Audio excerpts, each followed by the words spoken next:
En el universo infinito, un lejano y débil punto de luz azul es nuestro planeta.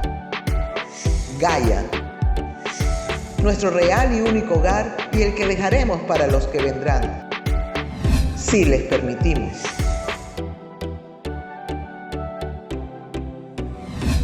Ellos llegaron antes que el ser humano y nos creemos sus dueños. ¿En verdad?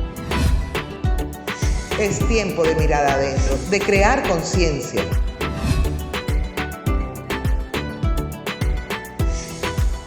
De vencer el miedo, la manipulación, educarnos en la igualdad y cambiar el esquema mental del sistema imperante.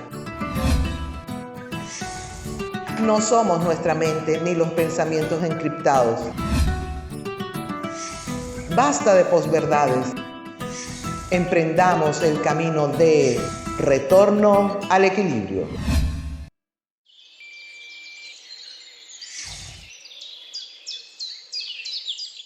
Bienvenidos, queridos amigos y usuarios, a tu programa Retorno al Equilibrio. Con vosotros, Diana Carvajal, desde aquí, desde Sevilla, para el mundo. Y de esta manera, iniciamos el programa del día de hoy.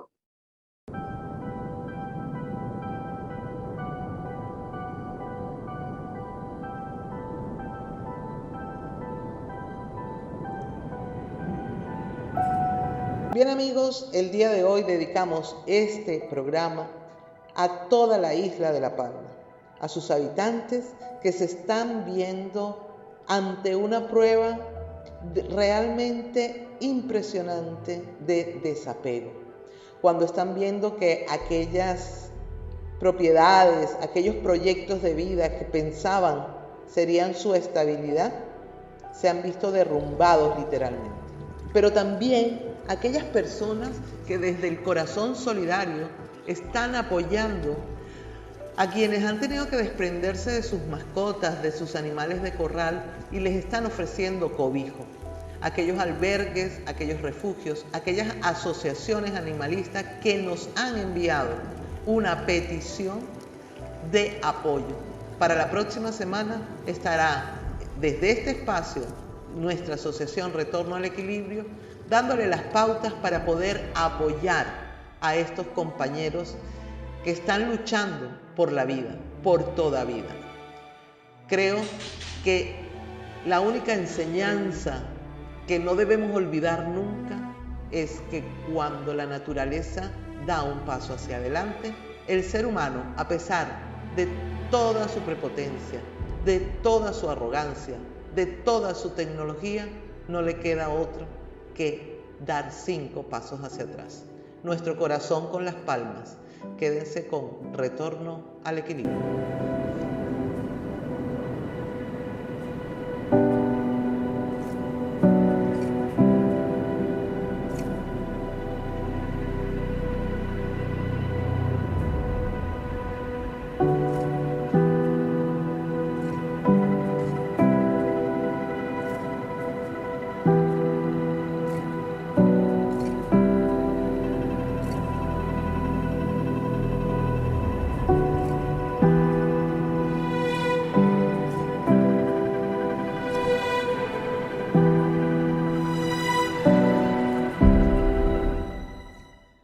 El volcán de La Palma en Islas Canarias, Cumbre Vieja, ya entró en erupción, se los dijimos, evacúen mientras pueden, esa cosa va a reventar, ya reventó, similar a la erupción del 49, y creo que fue en 49 o 47, habría que checar, pero noten el paralelo 19, ¿okay? Islas Canarias está en el paralelo 19.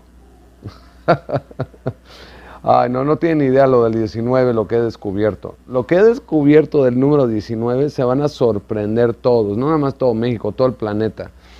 No, pero estoy feliz. Van a ver el número 19 con otros ojos, y con mucho aprecio, y con mucho amor, ¿ok? Entonces, tranquilos. El volcán de La Palma no va a tener una erupción mayor con un deslave al mar de una de las laderas del volcán que podría generar un tsunami de 300 metros de altura para generar más visitas y rentabilizar los canales de YouTube. No, ¿okay? Esta es una erupción como lo hace cada 40 años la de los 40, la del 71, pero es espectacular. Y obviamente en las erupciones anteriores gente perdió sus casas, llegó obviamente el magma, llegó hasta el lava, llegó hasta ya el mar y todo, ¿no? Pero es significativo porque creo que la serie de terremotos y el enjambre en el mar de Alborán, ahí en el estrecho de Gibraltar, el terremoto que hubo en Algeria, sacó en el 5 y fracción, más la actividad en Granada, todo esto está trayendo actividad sísmica para toda la región de la unión de placas entre lo que viene siendo África y Europa. Entonces, creo que el desarrollo de esta erupción volcánica es un alivio y un respiro para la zona por toda la presión magmática que se ha venido dando durante las últimas décadas. Eso va a minorar también la capacidad de haber mayor sismicidad en el norte de África. Entonces, tranquilos a todos los españoles, a toda la gente en Tenerife, a todos mis hermanos españoles, los queremos muchísimo, no tienen idea. Entonces, es curioso que están en el paralelo 1947 por ahí, 1947 allá en Islas Canarias, que es el mismo paralelo que tiene el Popo, el volcán Kilauea. Entonces, todo esto tiene que ver con física hiperdimensional, con física toroidal, que para algunos consideran una pseudociencia, para otros no.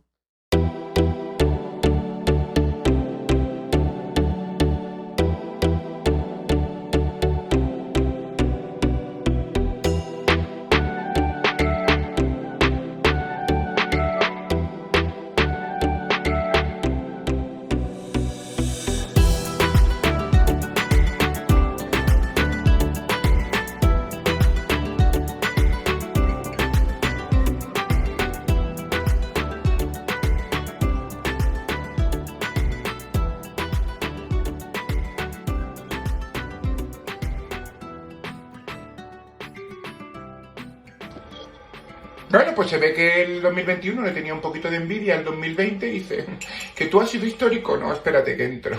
Espérate. No tenía bastante con nuevas variantes, nuevas olas de la pandemia, no tenía bastante con una crisis energética, no tenía bastante con una Filomena, ¿no? Que empezó bien, el 2021 empezó bien una Filomena y una ola de frío ahí histórica. No tenía bastante con olas de calor histórica también, una temperatura que ni el termómetro recogía porque se derretía, ¿no? Tenía bastante con crisis territoriales, con una crisis económica que todavía no nos hemos repuesto ni nos vamos a reponer, con una crisis turística. No tenía bastante con unos incendios, ¿no? Todos los años incendio, pero este año el que más, el histórico también, el incendio.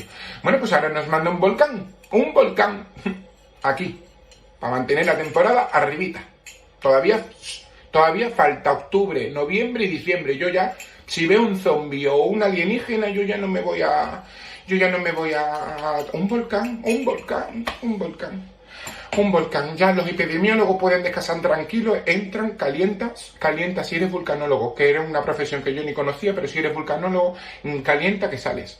Vulcanólogo, ahora está lleno el país de vulcanólogos, bueno, que no sabíamos dónde estaban, pues ahí están. A mí lo que me da coraje es que ya hay términos que ya están cambiando. Si antes, por ejemplo, las familias ya pasaron a llamarse grupos burbuja o unidad familiar, si antes el échate para allá ahora es perímetro de seguridad, bueno, pues ahora la lava no es lava, ahora es magma. Yo toda la vida diciendo era un tonto lava y ahora que tengo que decir era un tonto magma, no es lo mismo, no es lo mismo. Y ahora en los informativos, por favor, no hace falta que el reportero o la reportera esté a los pies del volcán, que el otro día vi yo a uno que le venía la magma, que yo decía, verá, le va a pillar o le va a meter la alcachofa, no hace falta. La realidad aumentada en el plató tampoco hace falta, no me haga un volcán a tamaño real, si yo ya lo estoy viendo con el dron, ya me vale, no hace falta, si la realidad aumentada no hace falta, que la realidad en su tamaño ya da miedo suficiente. Dejar de pantomima e informar bien, y por favor...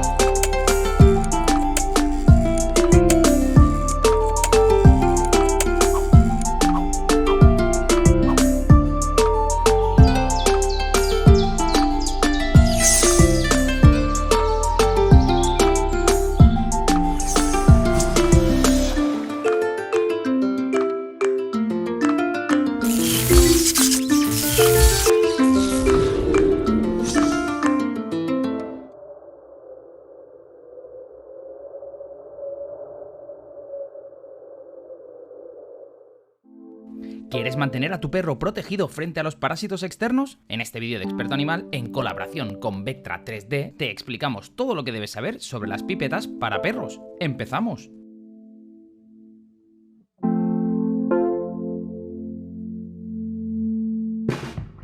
¿Qué son las pipetas y cómo actúan? Una pipeta es un pequeño envase de plástico que contiene en su interior un líquido con acción antiparasitaria frente a distintos parásitos externos del perro. Aunque el tamaño no suele variar demasiado, encontraremos en el mercado pipetas divididas según el peso de nuestro perro, que contendrán más o menos cantidad de líquido. Las pipetas se ponen directamente sobre el perro y sus principios activos se extienden por todo el cuerpo a través de la capa grasa de la piel. Actúan por contacto, por lo que evitan las picaduras de los parásitos. ¿Cada cuánto se debe aplicar? Generalmente son de aplicación mensual, aunque hay productos cuya eficacia no dura lo mismo dependiendo del parásito y por tanto deben aplicarse con más frecuencia. A continuación veremos cómo aplicar una pipeta paso a paso. 1. Asegúrate de que es adecuada para tu perro. En primer lugar, antes de poner cualquier pipeta a nuestro perro, debemos estar seguros de que es la adecuada para él. Una buena opción son las pipetas de la marca Vectra 3D, que protegen a tu perro frente a los parásitos externos durante 4 semanas completas. Específicamente, Vectra 3D repele y elimina las pulgas y las garrapatas. Actúa contra los mosquitos, los flebótomos y las moscas del establo. Además, son muy eficaces frente a huevos y larvas de pulga, evitando que puedan evolucionar a pulgas adultas y puedan volver a picar a tu perro. Aún así, te recomendamos que consultes con tu veterinario para asegurarte de que la pipeta que quieres usar es apropiada para tu perro. Aquí arriba te vamos a dejar un vídeo con consejos veterinarios sobre la desparasitación en perros. 2. Ten en cuenta las recomendaciones. Es fundamental seguir las instrucciones del fabricante en cuanto a forma de aplicación y contraindicaciones. También es importante vigilar que el producto no penetre en los ojos, así como evitar que el animal lo lama. Para ello podemos aprovechar para darle de comer o sacarlo a pasear tras la aplicación de la pipeta. 3. Si el perro es nervioso, pide ayuda. Si nuestro perro es nervioso, lo mejor es contar con ayuda para inmovilizarlo. La pipeta se aplica sobre el lomo, por lo que no podemos dejar que se tumbe boca arriba en ese momento. 4. Aplícala. La pipeta va puesta directamente sobre la piel. En el caso de Vectra 3D, lo primero que tendremos que hacer será coger la pipeta y presionar la punta hacia abajo para que pueda salir el producto. Luego colocaremos la punta en la base de la cola del perro, introduciéndola entre el manto. Hecho esto, aplicaremos el producto recorriendo la columna vertebral desde ese punto hasta la zona de la cruz. De esta manera, el producto se distribuye de forma homogénea por todo el cuerpo del perro. En caso de utilizar otro tipo de pipeta, será fundamental seguir las instrucciones del fabricante para aplicarla correctamente, puesto que algunas únicamente se aplican en la zona de la cruz o en distintos puntos del cuerpo. Debes saber que es normal que en los puntos de aplicación el pelo se manche de blanco al secarse la pipeta. ¿Cuánto tarda en hacer efecto? Las pipetas comienzan a funcionar inmediatamente, pero tardan de 24 a 48 horas en alcanzar su efecto completo. Por eso, tras la aplicación hay que tener cuidado con que el perro no se frote, pues podría así eliminar parte del producto. También hay que tener cuidado con tocarlo nosotros mientras el líquido se está secando. Por todo ello, poner la pipeta por la noche puede ser una buena idea. De igual modo, si tenemos que bañar a nuestro perro o se ha mojado, debemos revisar las instrucciones del producto para comprobar si con el agua y el champú la pipeta pierde eficacia o no. Errores de este tipo pueden hacernos pensar que la pipeta no ha funcionado cuando en realidad se trata de un fallo de administración. Por ejemplo, en el caso de Vectra 3D, su eficacia se mantiene si el perro se moja semanalmente en agua. Asimismo, 2 semanas después de haber aplicado el producto, podemos bañar con champú a nuestro perro. En este sentido, es importante destacar que es el único antiparasitario repelente que mantiene su eficacia tras inmersiones semanales en agua. Precauciones en el uso de pipetas. Aparte de seguir los pasos que te hemos explicado, debes tener en cuenta los siguientes aspectos. Generalmente, las pipetas no pueden ser usadas en perros de menos de 1,5 kg de peso o en cachorros menores de 7 semanas de edad. En estos casos, debemos consultar con el veterinario o utilizar un producto como los sprays. Asimismo, aunque algunas pipetas tienen la misma composición para perros y gatos, las usadas en perros pueden contener sustancias tóxicas para gatos. Por lo tanto, es importante tener mucho cuidado con compartirlas y con el contacto entre ambas especies mientras la pipeta no se seca. Si el gato la lame o simplemente el líquido toca su piel, podría intoxicarse. Y por último, una sobredosificación también puede producir síntomas de intoxicación en el perro, hipersalivación, descoordinación o temblores. No obstante, es muy complicado que esto ocurra si siguen adecuadamente las instrucciones del uso del producto. Si quieres seguir aprendiendo sobre los cuidados necesarios para un perro, no te pierdas la lista de reproducción que te dejamos aquí al lado. Cuéntanos, ¿sueles utilizar pipetas para mantener a tu perro protegido ante los parásitos externos? Hasta la próxima, expertos.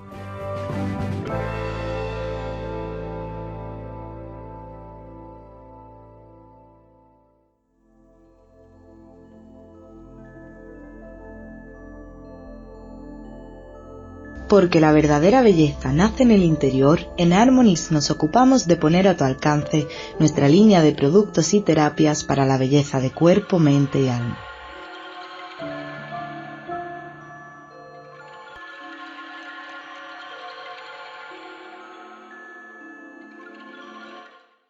Hola, soy Valeriano Sánchez, investigador y terapeuta floral.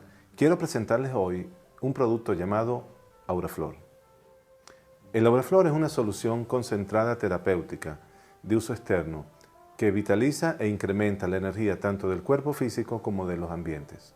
El Auraflor contiene un grupo de flores tropicales energetizadas que nos permiten, aplicadas en el cuerpo físico, dos funciones básicas: relajar el cuerpo e incrementar la vitalidad del mismo, mejorando de esa forma su estado de salud. Y aplicadas en el ambiente nos permiten tres funciones. Una, limpiar las energías negativas acumuladas dentro del ambiente. Dos, incrementar el nivel energético. Y tres, proteger de futuras invasiones negativas. Quiero que observen la efectividad de la solución del Auraflor aplicada sobre un objeto cualquiera. Veamos entonces cómo poder energetizar el dinero con el Auraflor. Cuando medimos el dinero, observamos que las varitas indican que hay una resistencia, significa que hay falta de energía. Cuando aplicamos la solución sobre el papel, se crea entonces un incremento de la energía. Y medimos y vemos cómo la energía fluye, creando un campo protector y de armonización sobre ese objeto. Al igual que el papel moneda, el billete, podemos también armonizar otro tipo de objetos. En este caso podemos armonizar herramientas de uso diario. Observamos que el campo de energía del objeto es inanimado, es decir, no tiene vitalidad. Al aplicarle la solución en forma de spray, la energía del objeto adquiere una dimensión de fuerza vibratoria que empuja las varitas en dirección hacia donde yo estoy. El Auraflor entonces es una solución que nos permite armonizar tanto nuestro ambiente físico como nuestros estados internos. Por ello, podemos obtener a través de las flores la fuerza y la vitalidad necesaria para armonizar nuestro ser.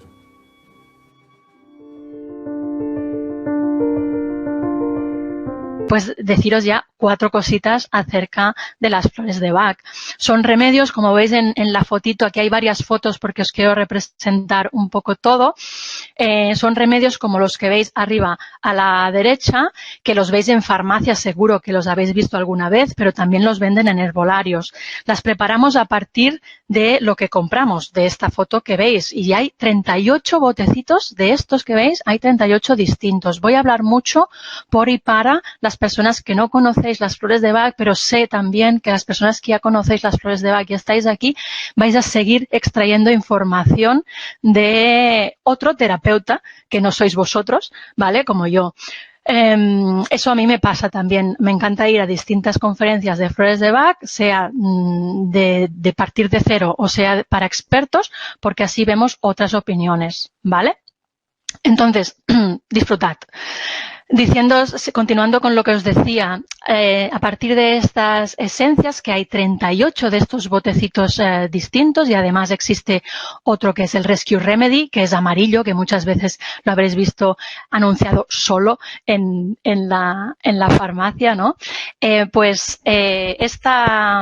Este tipo de botecitos, mucha gente los tiene en casa y se hace su propia mezcla. Las mezclas las realizamos en botes como los que veis a la izquierda. Son botes vacíos, son goteros, se pueden preparar de 1000 formas distintas, pero la base, la mezcla, se realiza dentro de botes de este tipo, y es lo que veis que mucha gente tiene en casa, o a mucha gente le dan, o lo veis en fotografías ahora ya hoy día en redes de wow, esto es un frasco gotero y no pone nada fuera, o pone el nombre de Bobby o de Klim o de Daka y pone una fecha. Pues eso es la preparación personalizada, la cual contiene varios de los remedios que se han comprado en farmacia o que el propio terapeuta tiene en su consulta, y ha seleccionado 2, 3, 4, hasta 7 o por ahí esencias y las ha colocado en una buena preparación correcta y adecuada para los animales en este frasco gotero. Este frasco gotero se utiliza bien para darlo directamente en boca, fácil en perros, pero después ya nos vamos al mundo felino y al mundo de los otros demás especies que ya en boca ya a veces ya cuesta más, ¿vale? Hay muchos gatos que flipan con las flores de Bach y sí que se le puede dar en boca a algunos, pero realmente os insistiré, creo, después que hay muchas otras formas de aportar las flores de Bach que no sean en boca. Por lo tanto, no digas, oh, yo no puedo darle en boca las flores de Bach a mi compañero, por lo tanto, ya no las utilizaré nunca. ¿Qué va? Hay 1000 formas. De hecho, creo que después os comparto un artículo que habla de cómo darle esencias florales a tu gato para que no sea estresante para él.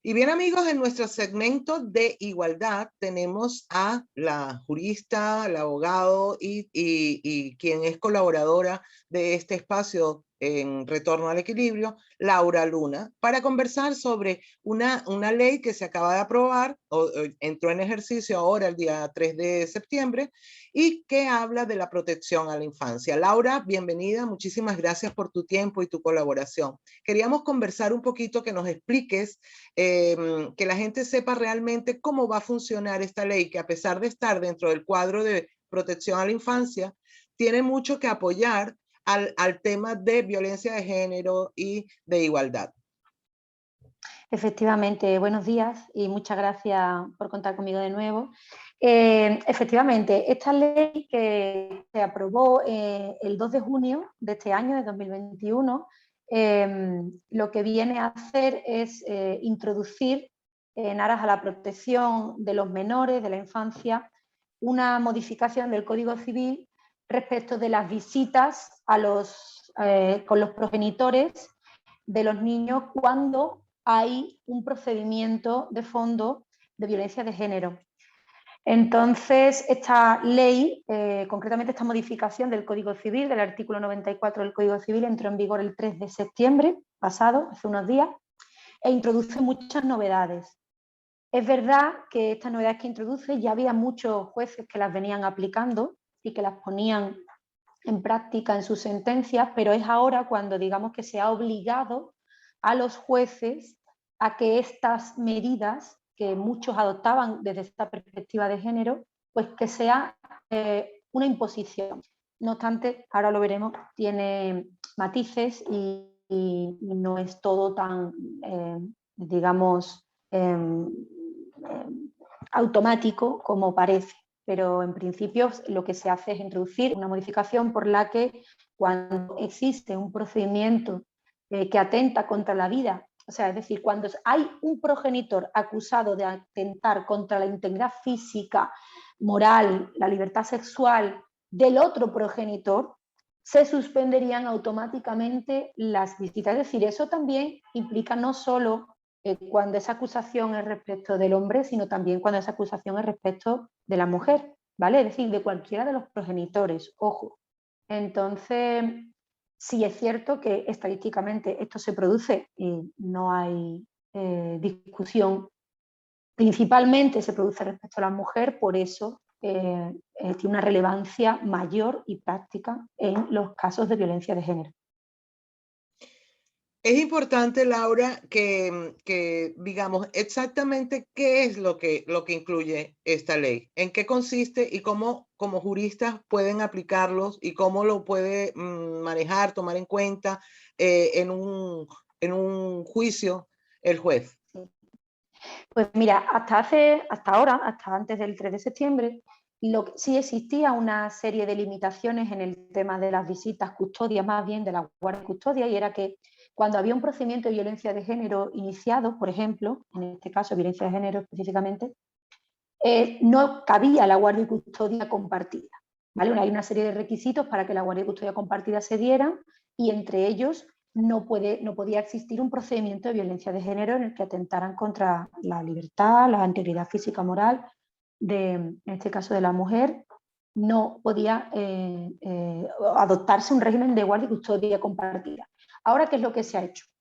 Como digo, había muchos jueces que en la práctica, cuando existía un procedimiento de violencia de género de fondo, suspendían esas visitas. Es decir, ya cuando se adoptaba una orden de protección, había muchos jueces que decían automáticamente: yo no voy a acordar un régimen de visitas y estancias respecto de los hijos, porque lo que a mí se me está denunciando es un delito de maltrato en el seno familiar hacia la madre, pero estando presentes los menores, y eso es incompatible. Se está ejerciendo también una violencia respecto de los hijos. Pero como digo, eso no era lo general. Había jueces que lo adoptaban, pero era lo general. Ahora vienen a decirte la ley: cuando exista una acusación, es decir, cuando exista un procedimiento abierto en el que se acuse a uno de los progenitores de atentar contra la vida, la integridad física, moral, etcétera, libertad sexual del otro progenitor, se suspenden automáticamente las visitas, no ya la guardia y custodia compartida, estamos hablando de las visitas y estancias respecto del otro progenitor, del que está siendo, digamos, señalado, del que está siendo acusado de ese delito, de este supuesto delito. No cabe ya una condena, es decir, no hace falta ya la condena únicamente, sino que basta con que el procedimiento esté abierto, basta con que esa denuncia siga hacia adelante para que se suspendan esas visitas y estancias respecto del progenitor que está siendo acusado, ¿vale? O acusado o investigado, ¿vale? Porque la acusación viene cuando ya se abre el juicio oral. Entonces, obviamente, la modificación es muy importante. Es muy importante porque lo que antes podía darse o no y era decisión del juez, ahora ya es una obligación. Y la obligación es, ¿en qué sentido? El juez ahora tiene que dictar una resolución cuando esto pase, cuando se abra un procedimiento de este tipo, de violencia. El juez tiene que motivar por qué mantiene las visitas si el juez considera que se deben mantener. Es decir, como acabo de decir, no es absoluto, no se suspenden automáticamente, o sea, no se suspenden todos los procedimientos simplemente por el hecho de denunciar. No, es decir, me refiero, no se suspenden las visitas, quiero decir, por el hecho de denunciar. Ojo, no. Y esto yo me temo que va a ser, digamos, lo generalizado, es decir, que no se van a suspender, que obviamente el juez va a tener que resolver automáticamente cuando se ponga en su conocimiento que hay un procedimiento abierto, automáticamente el juez va a tener que resolver qué pasa con esas visitas y esas estancias que tenía el otro progenitor, pero ahí es cuando el juez va a decidir en esa resolución si continúan las visitas o no. Es decir, que no tiene por qué ser automáticamente una suspensión. Va a haber muchos jueces que mantengan esas visitas y esas estancias dentro de lo que ellos consideran que es en beneficio del interés superior del menor, porque además esa modificación del Código Civil lo prevé así. Que el juez, si considera que atendiendo a la naturaleza del delito que se le acusa, atendiendo a los hechos por los que se le investiga o acusa a ese progenitor, el juez puede considerar que no hay un riesgo para los menores o que beneficia a los menores continuar esas visitas o estancias.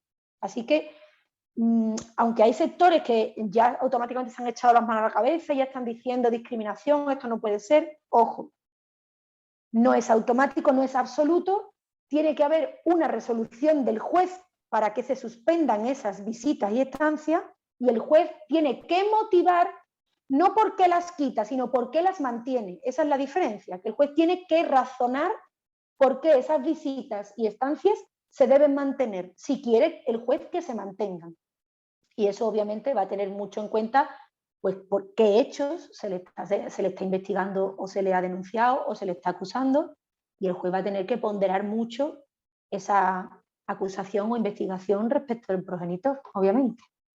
Ahora, es importante saber que para llegar a un procedimiento por maltrato, por violencia de género de cualquiera de los dos progenitores, es muy difícil.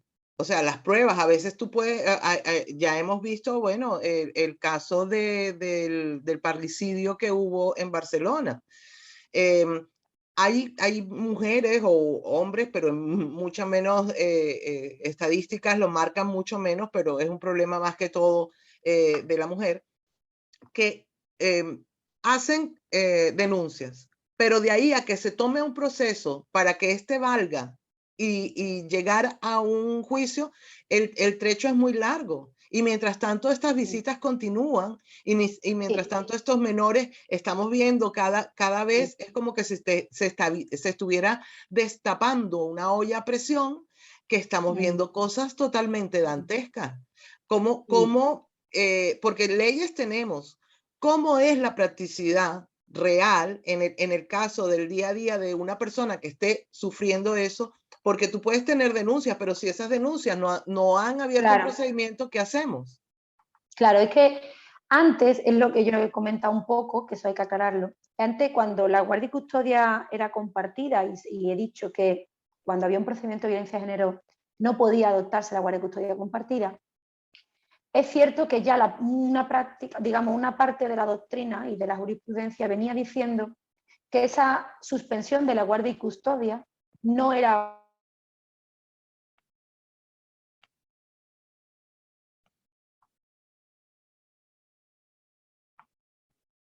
una gran parte de los jueces que no suspendían esa guardia y custodia compartida hasta que la sentencia no fuera condenatoria. Por lo tanto, había muchos jueces que decían que usted está siendo investigado, usted está siendo acusado a lo mejor, pero como todavía no hay una condena, yo no voy a suspender mientras tanto la guardia y custodia compartida. Ahora sí se ha abierto la puerta a que esa suspensión de las visitas y estancias respecto al progenitor que está siendo investigado o acusado, esa suspensión se produzca incluso aunque, ojo, incluso aunque no haya una denuncia, ¿vale? Esto lo tengo que explicar también. Este artículo prevé que el juez también puede adoptar la suspensión de las visitas y estancias respecto del progenitor, aunque todavía no haya sido denunciado, porque el juez considere, y de él, por ejemplo, del procedimiento civil, se desprenda que hay indicios importantes de una violencia doméstica, de una violencia en el seno familiar, hacia uno de los progenitores, incluso hacia los menores, ¿vale? Entonces, en el momento en que un juez percibe en un procedimiento civil, y esto es muy importante y muy bueno, cuando el juez entienda que aquí hay un trasfondo de violencia, puede, en el seno del procedimiento civil, aunque no haya una denuncia, suspender esas visitas o estancias, que antes también existía, es decir, en beneficio de los menores, si el juez consideraba que no se podía adoptar, pues no se adoptaba, pero si era solo respecto a los menores, si el riesgo era solo respecto a los menores, pero si ahora el juez percibe en el procedimiento de divorcio o de separación o de medidas paterno-filiales que uno de los progenitores está siendo sometido a ese tipo de violencia,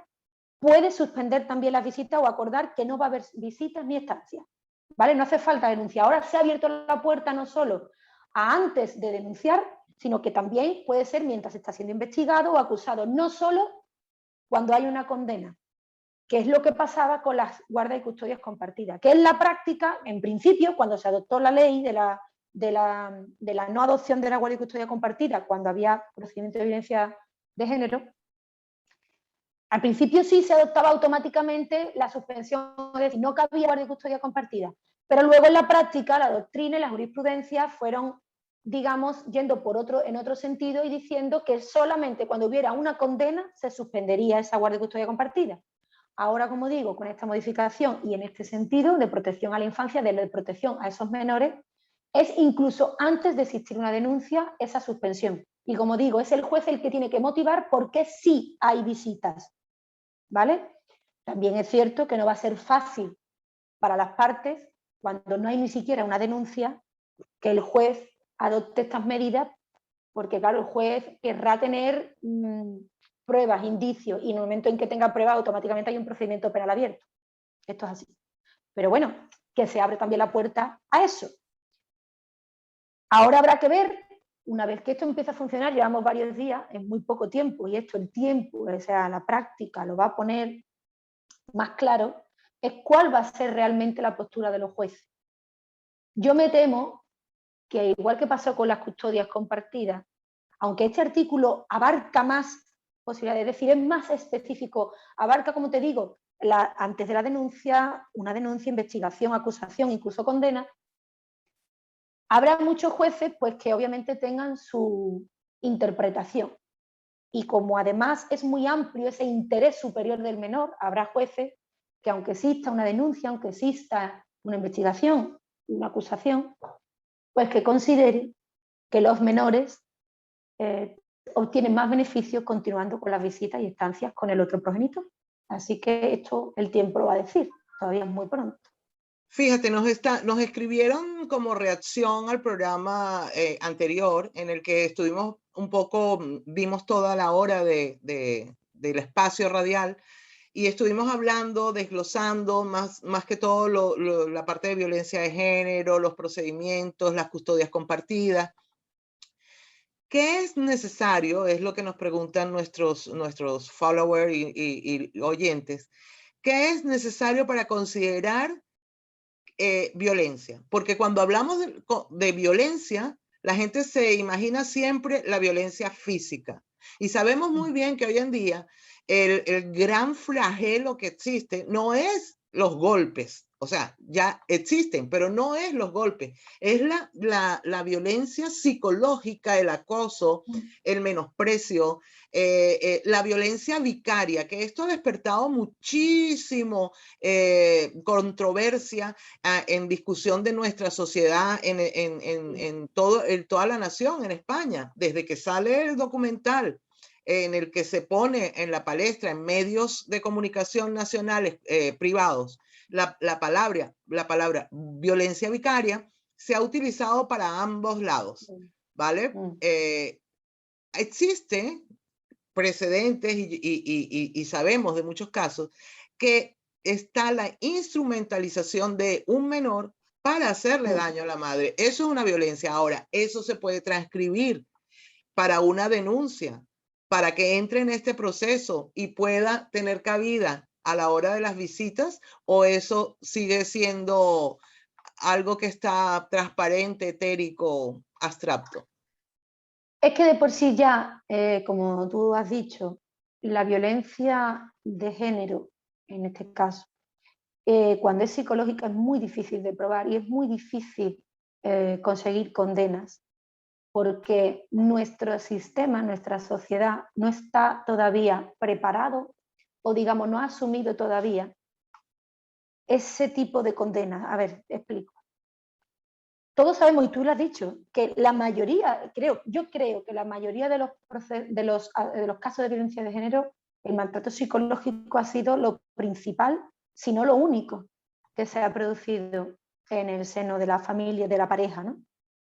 Sin embargo, es tan difícil de probar, a veces es muy difícil de probar, e incluso llevando informes de parte, todavía los jueces no tienen esa perspectiva de género, no están preparados para distinguir entre la conflictividad de pareja y lo que es un maltrato psicológico, pues que nos encontramos muchos asuntos en los que se les resta importancia y hay absoluciones o archivos de los procedimientos, por falta de pruebas o porque el juez interpreta que eso no es delictivo. Entonces, obviamente ahí como sociedad e institucionalmente hace falta mucha formación, mucha,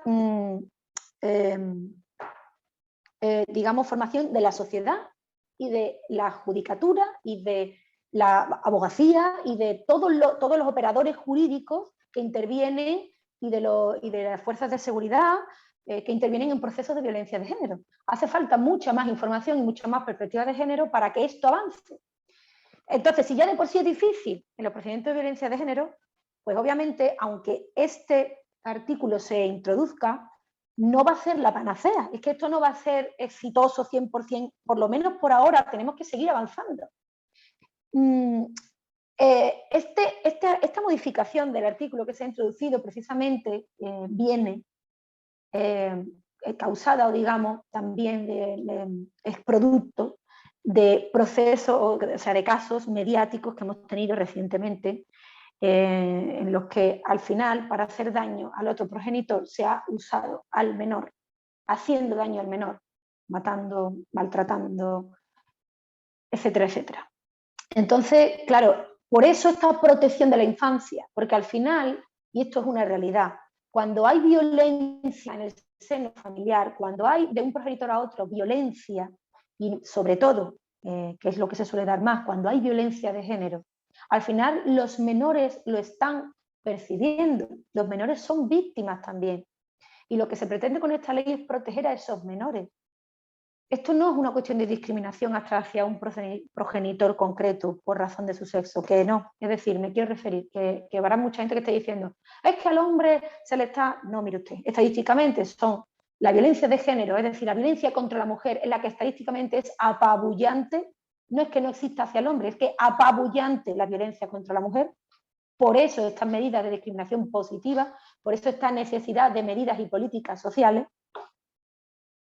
Pero es que los niños al final, cuando hay una familia, cuando esto se produce, los niños lo están viendo y escuchando. Y los niños al final lo interiorizan. Y los niños crecen pensando que esos comportamientos son normales. Y los niños crecen asumiendo que esto es así. Y no son menos víctimas que el progenitor que lo sufre. Porque de una manera u otra lo van a manifestar. Lo están sufriendo. Mira, hace poco tengo un asunto en el que son los propios niños, los propios hijos de 7 años, los que le dicen a su madre, mamá, por favor, pide ayuda. Y esta violencia no se estaba ejerciendo en teoría, respecto de sus hijos, sino contra la madre. Y son los niños los que pide ayuda porque ya no lo soportaban más. Los niños están percibiendo esa violencia, los niños están viviendo en ese hogar y hay que protegerlos. Porque lo que hemos dicho, esos niños que están creciendo, que están percibiendo, mamando, creando su carácter, su ser, están viviendo pensando que eso es normal y eso no es normal. Y eso lo sufren y lo padecen. Eso si no hablamos ya de una violencia directa hacia los menores y de por desgracia, daño a los menores para efectivamente hacer daño al padre o a la madre, que es muy común. Entonces, por eso este artículo, por eso esta modificación, porque hay que protegerlo, porque venimos muchos años denunciando en familia, los letrados, que no hay protección contra los menores, que si yo estoy advirtiéndole ya al juez que se han dado episodios graves, que la madre no está queriendo denunciar, pero que se están dando episodios graves en el seno familiar, investigue usted, señor juez o señora jueza, qué está pasando ahí, porque esos niños lo van a sufrir. Porque si yo mantengo unas visitas, pero tengo una orden de alejamiento respecto de la madre, si yo tengo una orden de alejamiento respecto de la madre, ¿cómo voy a mantener unas visitas respecto del niño? Los niños al final son ese conducto que el padre tiene para seguir manteniendo en la mayoría de las ocasiones ese tipo de violencia. Porque esa forma de ser o esa conducta del padre, en el caso de los casos de violencia de género, los niños los van a seguir percibiendo. Y los niños los van a seguir manifestando en su casa. Y si el padre le sigue diciendo tu madre tal o tu madre cual, o sigue diciendo las mujeres tal y las mujeres cual, a su casa se lo llevan cuando vuelven con su madre. Y al final ese daño se sigue causando a los niños y a la madre. Entonces, como digo, es necesario esta modificación. Hacía tiempo que se venía clamando en familia por los letrados de familia y por algunos jueces que necesitaban también un amparo judicial, un amparo legal, perdón, para poder dictar ese tipo de resoluciones que muchas veces posteriormente en las audiencias provinciales o en el Tribunal Supremo se tumbaban por falta de respaldo legal. Por lo tanto, yo creo que esta ley se tiene que ver de una manera muy positiva, que se tiene que entender como lo que es una protección para los menores. No entremos ahora en el debate de los posibles abusos que pueda haber. Todas las leyes, todos los artículos penales, todo puede conllevar un abuso de una manera u otra, todo, no solo los tipos penales relativos a la violencia de género, todos, porque siempre hay siempre hay personas que se aprovechan pues, de mentir, de falsear la realidad, pero en todo tipo de ilícito penal. Lo que pasa es que aquí hay un trasfondo social que es muy grande, ¿no? Que abarca muchas esferas económicas, sociales, laborales, todo. Entonces, como todavía ese sentimiento machista está tan incorporado en nuestra sociedad, todavía cuesta mucho ver lo positivo por toda la sociedad, pero es positivo, lo es, y va a dar resultados positivos si no se hace un mal uso de esta ley. Que habrá quien lo haga, pero no significa que de manera generalizada vaya a ser malo. Al contrario, es bueno, es positivo y tiene que proteger al menor, que es lo que interesa. Pues yo creo que de esta manera podemos concluir el espacio del día de hoy. Laura, el mensaje sería, vamos avanzando poco a poco, vamos avanzando. Nuestra labor, la mía como comunicadora, la tuya como letrada, especialista en familia, en conciliación, es informar. Y bueno, esperemos que este granito de arena pueda inspirar a la gente a lo que invitamos, el camino de retorno al equilibrio, el equilibrio de una sociedad sana, de una sociedad con una vista de unos principios más humanistas. Y me gustaría invitarte y dejar abierto para nuestro próximo encuentro. Cuando hablamos de igualdad, el tema de igualdad también incluye no solamente el género, también incluye las tendencias sexuales. Y hay algo que está de verdad es algo que entristece muchísimo ver lo que está ocurriendo últimamente en España con respecto al colectivo LGTBI. Creo que como parte de esta sociedad debemos abordar ese tema. Te invito a que en nuestro próximo encuentro podamos desarrollar un poco la vista legal, qué amparo puede haber ante los hechos que estamos viviendo como sociedad y que realmente son vergonzosos y muy tristes. Por supuesto, yo encantada y en el próximo encuentro, pues aquí estaré para dar mi visión de lo que puedo aportar, y además eso, siempre en beneficio de la sociedad, porque es lo que tú has dicho, hay que avanzar, hay que ver las cosas siempre desde lo positivo que nos aporta y todavía tenemos mucho que avanzar, pero efectivamente todos tenemos que hacer ese ejercicio de renovación, de ver la sociedad de una manera más igualitaria y más justa, hay que avanzar, es importante. Y si podemos hacerlo desde este espacio y dar un poquito de luz en algunas cosas, pues estupendo. Y por mí encantada. Muchísimas gracias, Laura, y a vosotros los invito a continuar con buena música e información en tu espacio Retorno al Equilibrio. En el universo infinito, un lejano y débil punto de luz azul es nuestro planeta. Gaia, nuestro real y único hogar y el que dejaremos para los que vendrán, si les permitimos.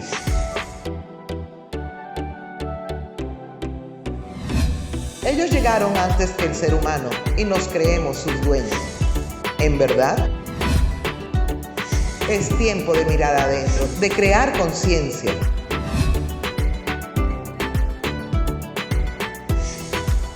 De vencer el miedo, la manipulación, educarnos en la igualdad y cambiar el esquema mental del sistema imperante. No somos nuestra mente ni los pensamientos encriptados. Basta de posverdades. Emprendamos el camino de retorno al equilibrio.